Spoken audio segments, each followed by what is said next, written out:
Well, good morning, Wichita, and thank you to all of you for joining us this morning during the March 13th mayor's briefing. Again, we had a change in venue today. We're here in the chamber rather than the boardroom, as American Red Cross is helping us with a blood drive here at City Hall this morning. Well, the council and several of us came back yesterday from the National League of Cities. 2 other council members are traveling back today from our nation's capital as we advocated for our federal agenda and priorities, and I'll talk about that in just a little bit.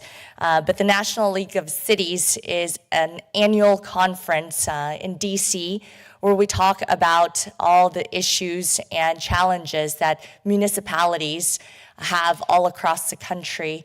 And I had the honor of serving as one of the co-chairs for one of the task force focusing on aviation, more specifically advanced mobility, as well as drone integration, and had the opportunity to talk about the Wichita Police Department's transparency portal when it comes to drone deployment here in the city of Wichita. And so it was a great opportunity again to highlight the air capital of the world, not just in our aviation, but also looking forward to the technology that we use nowadays with drones and eventually with our real-time information center right here in Wichita. In regards to our federal priorities, I also wanted to share with you all that we had the opportunity to spend time with our Congress individuals, including Senator Jerry Moran and Senator Roger Marshall, and we advocated again on the city's behalf and the projects that we're working on. So I'll kind of talk a little bit about those priorities so that we're all aware of what we advocated for. Among the top things that we advocated was the tax-exempt municipal bonds. This is the bonds that we use as a city to build infrastructure, specifically police stations, fire stations, libraries, rec centers.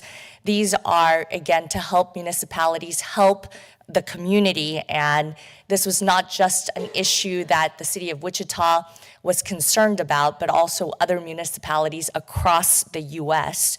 Specifically to Wichita, we also talked about infrastructure, and those projects included the Kellogg-Eisenhower Airport Parkway, the 21st Street Corridor Reconnecting Communities Planning Grant, that is the 21st and Broadway area, the Wichita Airport Authority priorities, Red Bud Path completion over by Woodlawn to K96 and the Amtrak expansion. And then when it came to water, we talked obviously about the drought that we're in right now and about water resiliency, and talked about the water supply with the Equisbed Aquifer Recharge, Storage, and Recovery, or ASR program, as well as direct potable reuse projects that we are considering here in Wichita. And then last but not least, we talked about public improvements, from public and affordable housing improvements to Wichita Transit, Park and Rec, as well as the most important one, public safety and fire and police. So those were high level, the major topics we talked with our Senators Moran and Marshall: bonds, infrastructure, water, and public improvements. So again, we do this every year to get ahead of the issues that face Wichitans and advocate for our federal agenda. And I also had the, again, pleasure of serving as co-chair at NLC and talked about the Wichita Police Department's transparency portal. I also want to thank our council for attending with me and continuing the important work of lobbying for policies and funding to move our city forward. In addition, we had the opportunity to meet the mayor of DC and talk with her about her first responders in the wake of the tragedy at the end of January, and talked about the importance of continuing now the next steps, which are part of that investigation, and how to avoid this tragedy moving forward. And so we were on the same page, and immediately after that meeting, the next day, the NTSB released the preliminary report. So again, I want to thank our council for going with me to Washington, D.C. Well, now is the season where we begin once again discussing the drought regularly. As you all know, we are still experiencing stage 2 of the drought. Cheney is over 7.5 feet below normal. That means that mandatory watering restrictions are still in effect in the city of Wichita. And as a reminder, watering restrictions are for all water customers, businesses, and residents. While well users are exempt, we still encourage well users to cut back water usage as well. We have been preparing for this drought, and Wichita is in the plains, which is experiencing periodic periods of long drought. The drought is not caused by human activity, but rather lack of rain. However, we still must each do our part to cut back water usage, especially with outdoor lawn watering. We have a myriad of ways to be mindful of water usage around the house, as well as available on savewichitawater.com. Again, that website, it's updated with the levels at Cheney, which are important to monitor. And again, that website is wichitawater.com, savewichitawater.com. We all hope lots of rain will come over Wichita and Kansas, and especially over Cheney this spring and summer, so that we can stave off from stage 3, but that is not off the tables. Again, we are in stage 2, and the next natural step would be stage 3. Stage 3 of the drought response plan includes all outdoor watering for non-exempt customers would be prohibited. This would include lawn and non-vegetable garden watering, pool use, and more. Well, now we're going to move to animal services. Spring brings not only the drought, but also more animals coming into the Wichita Animal Shelter. In 2024, Wichita Animal Services Open Intake Shelter took in 8,924 stray animals, working tirelessly to reunite them with their families. However, fewer than 25% of lost dogs and only 2% of lost cats were reclaimed by their owners. Thanks to the partnership with rescue organizations like the Kansas Humane Society and the Wichita Animal Action League, many of these pets were placed in loving homes. Now, the euthanasia rate for the shelter in 2024 was 8%, when not accounting for cases of necessary euthanasia, such as end-of-life care or contagious animal. And the average euthanasia rate for 2025 is at 4%, when not accounting for cases, again, of necessary euthanasia, such as end-of-life care or for contagious animals. However, the goal for non-necessary euthanasia is always the goal of 0%.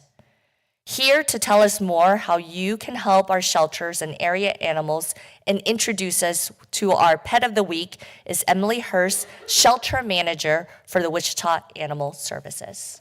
Emily? Thank you, Lily. Oh, go ahead. Sure. You're fine. You're okay.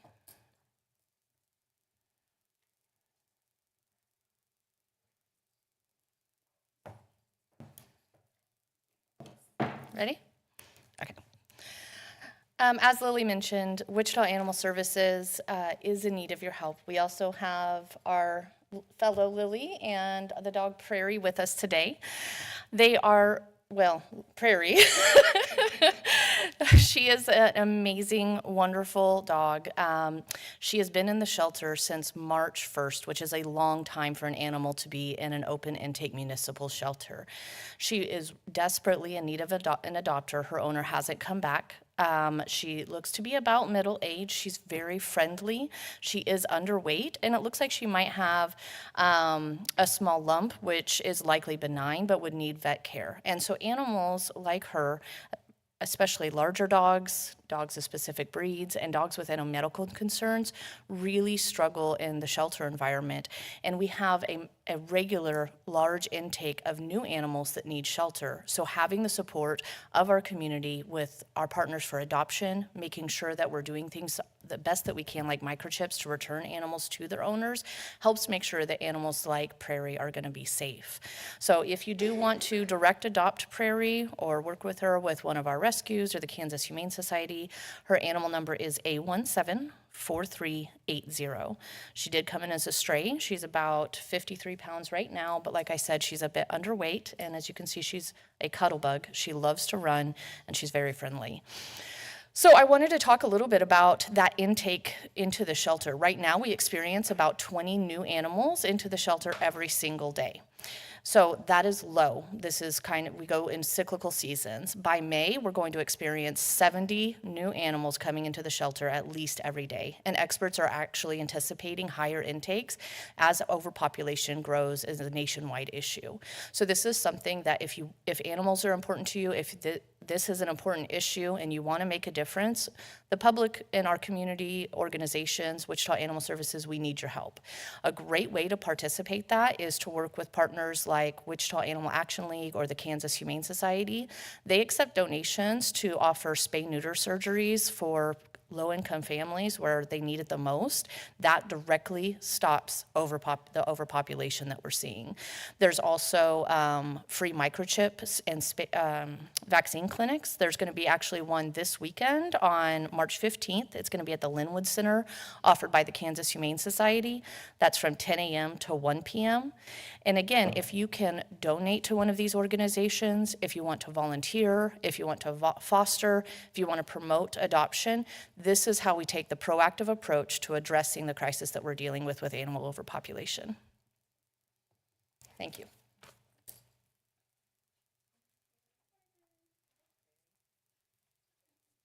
Thank you again, Prairie, and thank you to Emily. Again, Emily is our shelter manager for Wichita Animal Shelter, and she is a great resource. If you want to help out, we want to encourage you to adopt or to come and volunteer, and Emily would be happy to connect you to those resources. Again, we want to support Wichita Pets together by supporting our local shelters and rescue organizations. Next, we would like you to please mark your calendars for the 2025 Greater Wichita Housing Conference, which will be held April 16th and April 17th. Everyone working in housing and homelessness, elected officials, homeowners, landlords, and tenants are welcome to attend the free two-day event. Here to tell us more is Cole Schneiders from the Coalition to End Homelessness in Wichita and Sedgwick County, as well as Steve Burt from the city's Department of Housing and Community Services.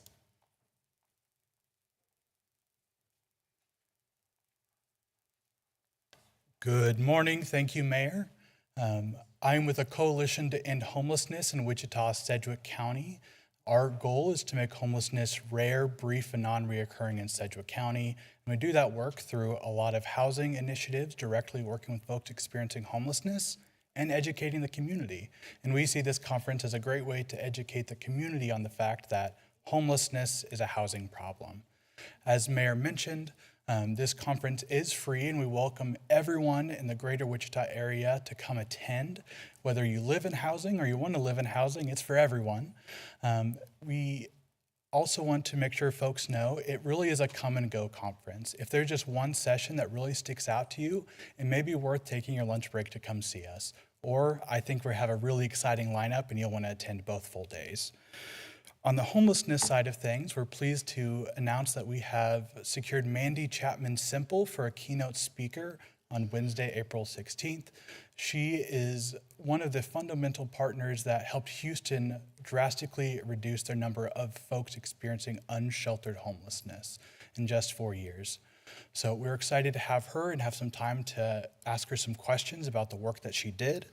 We also have several breakout sessions from coalition partners addressing best practices in street outreach and how to properly close unsheltered encampments, how to administer Narcan and who to administer it to, as well as excellence in low barrier shelter provision. Thank you. Thank you, Cole. And on the housing side, if you're working in affordable housing, rental assistance programs, or working with low-income clients, fair housing training is required. We will be offering 2 different one-day fair housing courses with a reduced rate for our nonprofit partners.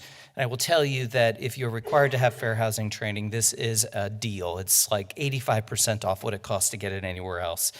We're going to be updating our community on inspection standards from Housing Quality Standards to INSPIRE, which stands for National Standards for the Physical Inspection of Real Estate. And we're going to be going over the results of a Wichita State University joint study on the explicit and implicit costs of homelessness to our community. And we're really excited to go over that with you. But we're also very excited to hear Mandy Chapman-Semple's experience working with encampments. In that work of encampments is obviously something that's a hot button topic here with ordinances, and we really want to make sure that we can get everybody sheltered. And that experience, we're really excited to hear about how that happened in Houston. Thank you. Thank you, Cole. Thank you again, Cole and Steve. We appreciate your help with not just housing, but also helping our individuals facing homelessness here in Wichita. You can register for the Housing and Community Services Conference by, again, going to the wichita.gov website and clicking on Departments and then Housing and Community Services. Next, we have been continuing to share about the street changes coming to downtown as part of the 2009 Project Downtown Plan. Last week, Emporia Street was switched to 2-way from Central to Murdoch. Later this week, Topeka will be converted to 2-way from Waterman to Murdoch. Main and Market Streets will follow as weather allows. As a reminder, these conversions are in line with the studies that show 2-way streets help make streets safer for pedestrians and allow better access to area businesses, and part of, again, of the 2009 Project Downtown Plan. Also on your screens right now is an invitation to the community to come to the free public event this upcoming Sunday. It is my first State of the City address, and it will be held again on Sunday, March 16th from 5 to 6 p.m. at the former Central Library at 223 South Main. Again, this event is free and open to the public. Doors open at 4:30 p.m., and this will also be broadcast live on the city's YouTube page. I know that this is spring break weekend, so we invite you to come out to the Central Library if you have not been there in some time to check out not just the state of the city, but to also connect with your council members who represent the 6 areas of our community. The event, again, is free and open to the public, and parking will also be free around Century 2 for that event. We would like to now invite Jamel Halaparik with Visit Wichita to tell us about some upcoming events here in Wichita. Jamel?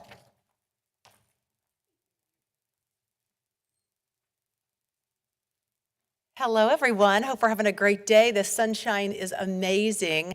We have a lot of the great things going on in Wichita in the next couple of weeks. This is going to be the place to be. In fact, my daughter, who goes to K-State, she's coming home because Wichita has so much going on. First off, we have St. Patrick's Day this weekend. We'll have the parade in the morning at the Delano District starting at noon. You'll want to get there early just so you can get a nice space. And then so much going on in Old Town, downtown, all that area. Wear your green so you don't get pinched.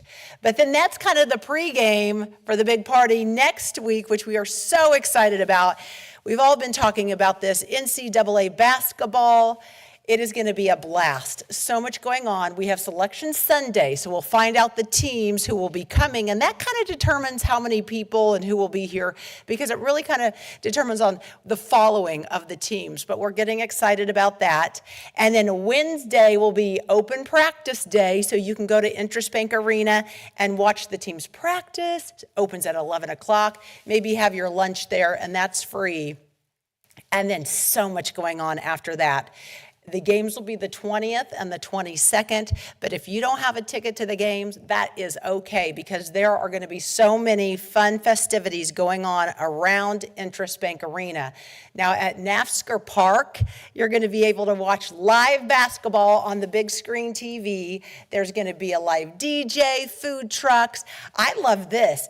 ESPN is going to have kind of an area where you could actually shoot your own hoops, show off your form. So that'll be fun. I know the kiddos are looking forward to that. There's going to be yard games, and then that's just north of the arena, but then all around. There are going to be parties, beer gardens, festivities going on north, south, east, west of the arena. So really it's going to be a fun time for Wichitans, and what we love, people will be coming to our community, and they'll be going to our attractions during the downtime, eating at our restaurants, shopping at our businesses. So NCAA basketball next week is going to be huge in Wichita, so get out and enjoy it. We love our city.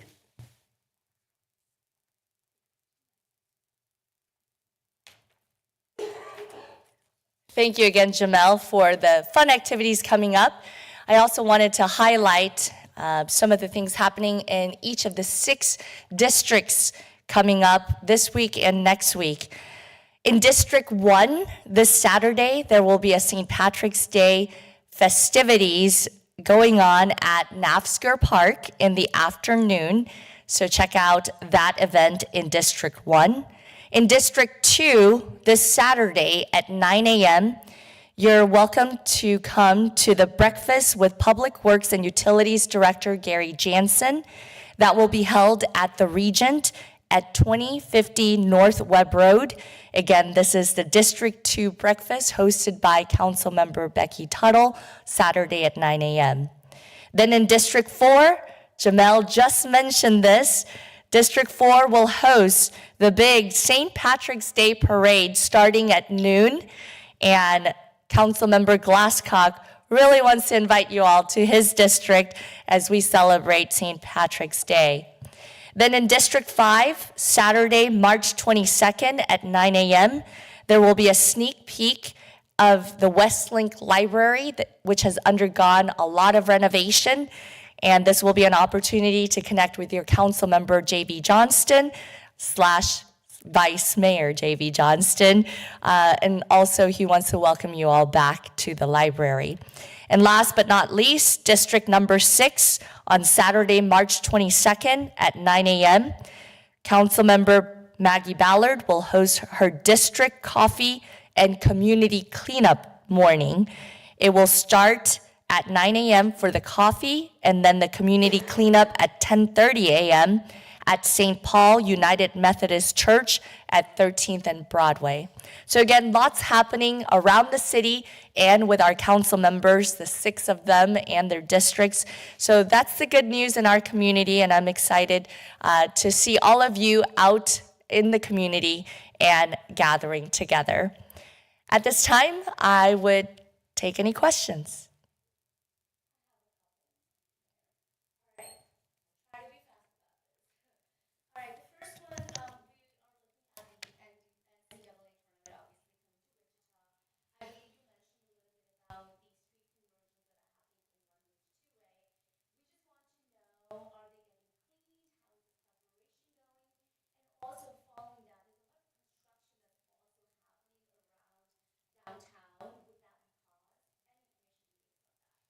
I will now like to invite either Megan Lovely or Gary Jansen with the Public Works Department to give you specifics regarding construction as well as cleanup ahead of all of these events.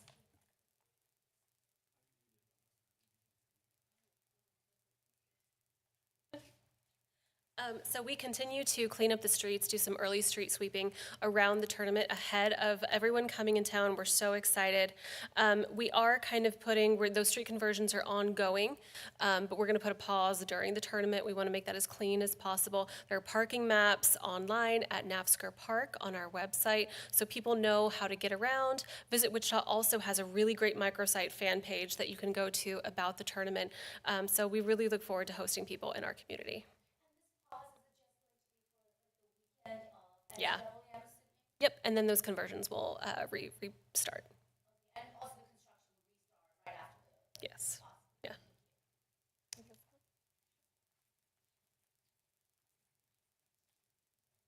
Okay, moving on. I know we are expecting thousands of people, so I'm sure the city's very excited about it. The next one I'd like to look into would be the drought restrictions. We're getting concerns, Mayor, that people are not sure what they should be planting because it's spring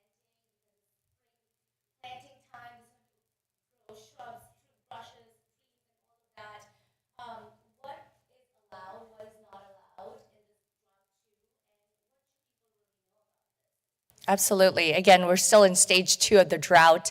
The same restrictions that you remember from the summer of last year will continue, which means that water usage, outdoor water usage in specific areas of our community will be enforced. But Gary Jansen with our Public Works Department can fill you in more on what is recommended. Again, it's not mandatory on what you want to plant, but being mindful that outdoor water usage is going to be limited.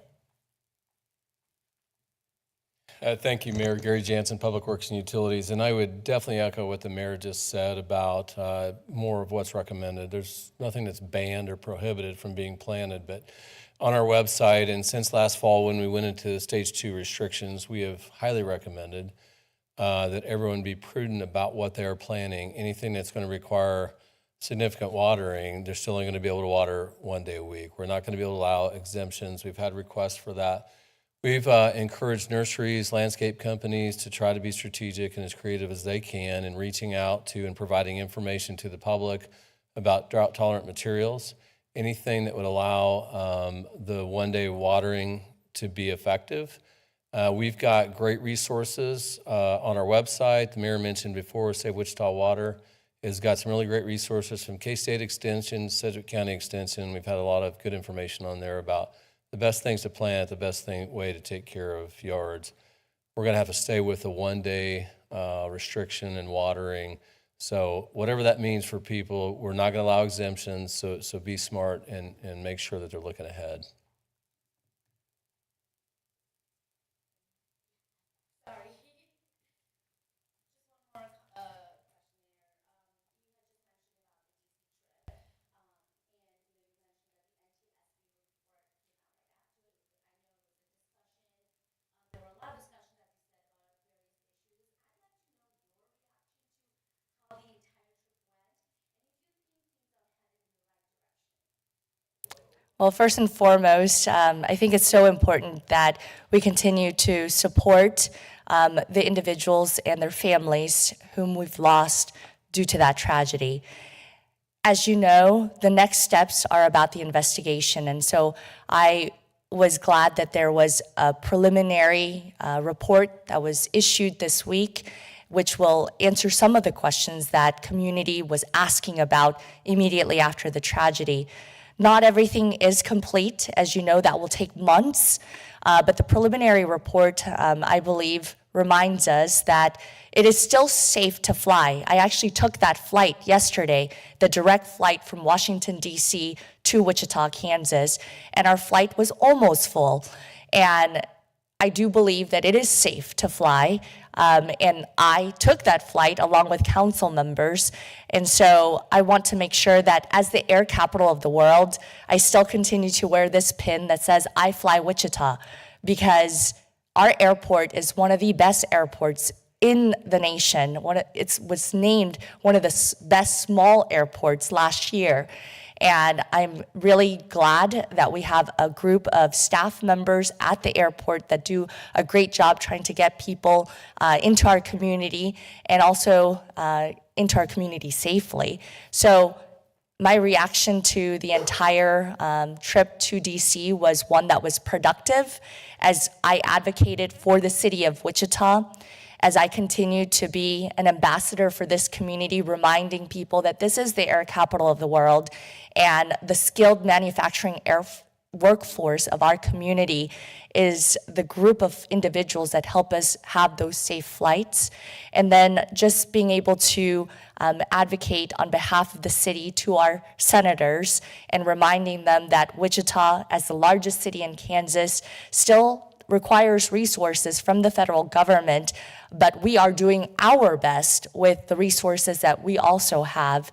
I again wanted to remind all of our community members that we take into account the community-wide survey, which says you want us to focus on reduction of crime, to continue maintaining our streets and repairing them, to have jobs in our community. So let's have a great economic development and all the growth that we can have so that, again, people want to stay in our community.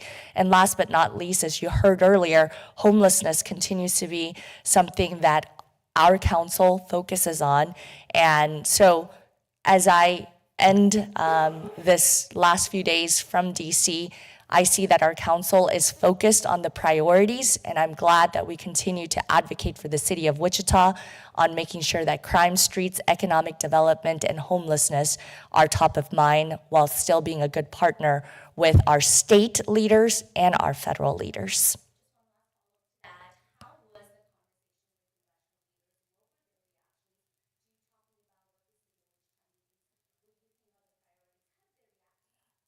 Well, the council really focused our efforts on this legislative agenda, and we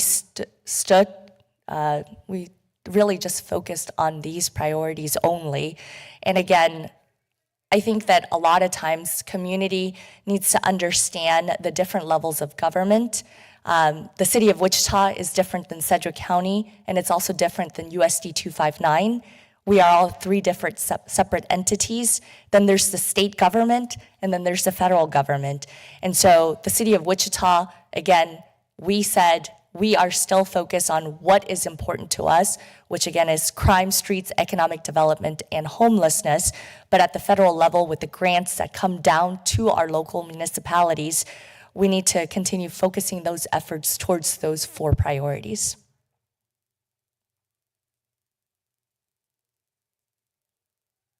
And I see Council Member Dalton Glasscock. Would you like to invite the community? He's, I think, maybe going to adopt Prairie. Would you like to invite the community to your district?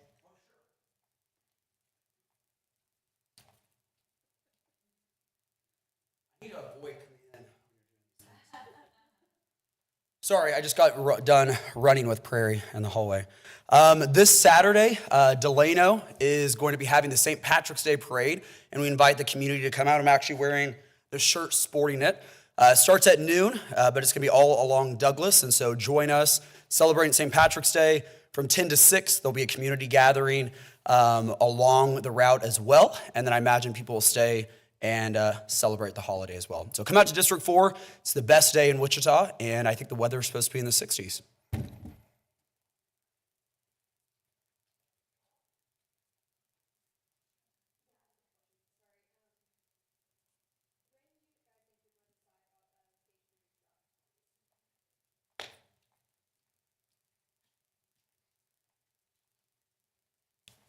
Our drought trigger is based on the 12-month running average of the conservation pool at Cheney Reservoir. So it's 100% what the level at Cheney does and what happens with precipitation. Right now, our projections, assuming we get some semblance of normal precipitation this spring, is that we will stay in stage 2 for the rest of 2025. But it's not a matter of if and when we want to make that decision. It's absolutely driven. Our drought response plan, our 4-stage drought response plan, is very clear, and it needs to be that way about when we enter the next stages. So when we get to that point, or start getting closer to that point, we'll make sure let everybody know. We're hoping to stay in stage 2 for the rest of 2025. That is absolutely our goal, as the mayor mentioned before.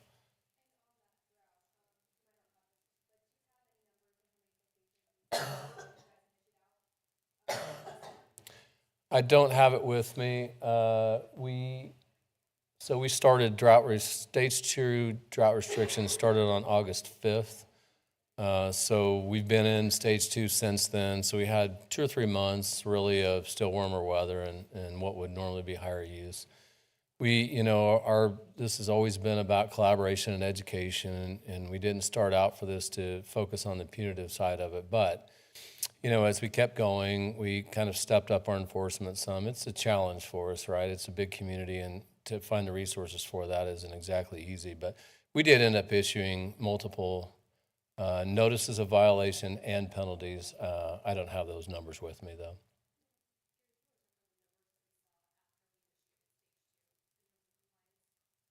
Sure. So as we went into stage 2, not having done this before, this drought response plan has been in place since 2013 as we were coming off the heels of the last drought, and the city council made it part of the code. As we started contemplating last year the need to do this based on the level of Cheney, we weren't sure what to expect. We're in the hottest months of the summer in July. Water demand is very high. Water usage is very high. We had hoped, not knowing any better, that we could see just a change of course, right? Less water usage, maybe 10% reduction. The very first week was 35% overall. So people got on board. The community did a great job. We estimate a lot of years that outdoor watering consumption is as much as 20% of our overall water usage for a year. That's why the plan focuses on outdoor irrigation. It's the best place that we can make an impact. It's where we can save. We're not going to stabilize the Cheney Reservoir level, but we can expand our public water supply over a longer period of time.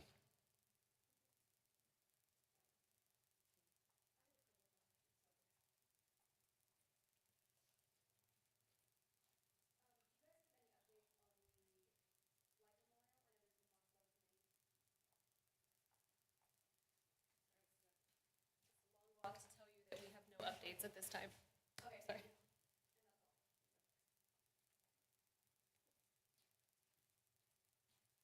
Again, thank you all for joining us for the mayor's briefing, and we'll see you at City Council next week on Tuesday, but it is a nighttime meeting, so this is a reminder, it is not going to be in the chambers at 9 a.m., but rather Tuesday at 6 p.m., which will be the first evening meeting of the year.